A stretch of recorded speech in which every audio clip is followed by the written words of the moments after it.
யாருக்கிட்ட வீட்டுக்கு வந்து எனக்கு கழுதை கொடுங்க, இல்லைங்க ஆடு கொடுங்க, எனக்கு பணம் கொடுங்க, எனக்கு சாப்பாடு கொடுங்கன்னு சொல்லிட்டு யாருக்கிட்டாவது என்னைக்காவது நான் உங்க வீட்டுக்கு முன்னாடி நான் கேட்டேனா? யாருக்கிட்ட நான் அநியாயமா எதை நான் வாங்கினேன்னு சொல்லிட்டு சாமுவேலு ஜனங்கள் சர்வ ஜனங்களை பார்த்தா சொல்றாரு, என்கிட்ட ஏதாவது ஒரு குற்றத்தை நீங்கள் கண்டீங்களா? ஹல்லேலூயா.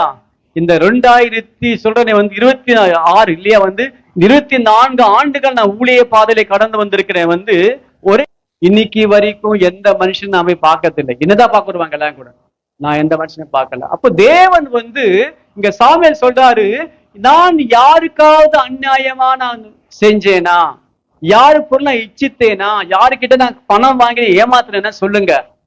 சொல்லும் போது அவங்க சொல்றாங்க, இல்ல இல்ல நீங்க அப்படி செய்யவே இல்லை, நீங்க உண்மையா இருந்தீங்க. அப்ப சொல்றாரு சாமுவேலு, நான் ஊழியம் செய்கிறதான என் தேவனுக்கு முன்பாக நான் உண்மையா இருக்கிறேன், ஜனங்களுக்கு முன்பாக நானு உண்மையா இருக்கிறேன். எந்த 24 ஆண்டுகளில் நான் எந்த மனுஷன விசுவாசி வீட்டுக்கு போயிட்டோ, எந்த ஊழியக்கார வீட்டுக்கு போயிட்டு எனக்கு கஷ்டமா இருக்குங்க, எங்க ஃபேமிலி ரொம்ப கஷ்டப்படுதுங்க, நீங்க உதவி செய்யுங்க நான் கேட்டது கிடையாது.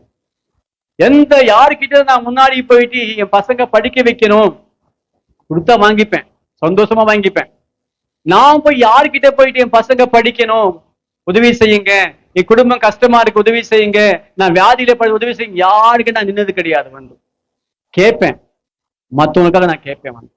மற்றவங்க பசங்க படிக்கணுமா ஹெல்ப் பண்ணுங்க, மற்றவங்க ஹாஸ்பிட்டலுக்கு போகணுமா ஹெல்ப் பண்ணுங்க, மாத்திரை வாங்கி கூட கேட்பேன். தவிர எனக்காக எந்த மனுஷனுக்கு முன்பாக நான் நின்னது கிடையாது, கேட்டதும் கிடையாது. எனக்கு அழைச்சது கர்த்தர், என்ன அவர் பார்த்து கொள்வார்.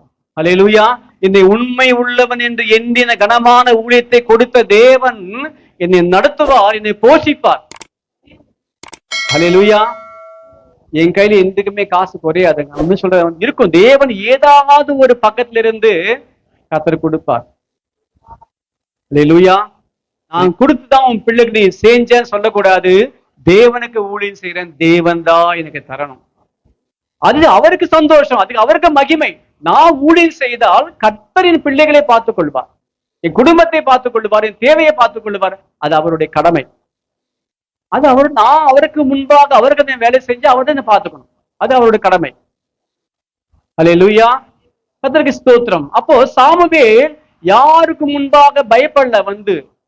நான் எல்லா ஊழியத்திலும் உண்மையா இருக்கேன், ஜனங்களுக்கு உண்மையா இருக்கேன், ஆண்டவருக்கு முன்பாக நான் உண்மையா தான் இருக்கேன்.